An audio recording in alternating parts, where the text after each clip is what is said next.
रामलाल चाचा शहर में रिक्शा चलाते थे।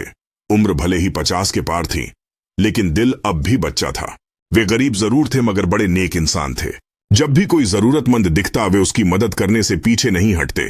खासकर बच्चे अगर किराया न दे पाते तो वे उन्हें मुफ्त में छोड़ देते। मोहल्ले के कुछ शरारती लड़कों को उनकी यही आदत पसंद आ गई।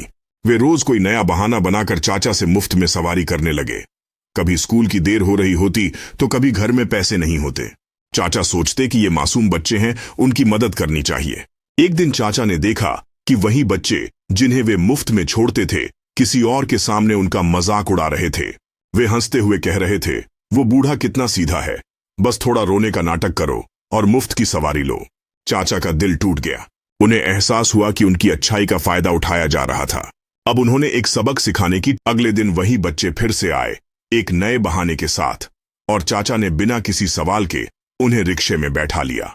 मगर इस बार चाचा उन्हें मोहल्ले के किसी नुक्कड़ पर नहीं, बल्कि शहर से बाहर वीरान जगह पर छोड़कर चले गए। बच्चों को समझ ही नहीं आया कि यह क्या हुआ। इधर उधर देखने पर दूर दूर तक कोई नहीं था। डर और पछतावे के मारे उनकी हालत खराब हो गई। जब कोई मदद नहीं मिली तो वे रोते हुए एक दूसरे से कहने लगे, हमें चाचा की अच्छाई का इतना फायदा नहीं उठाना चाहिए था।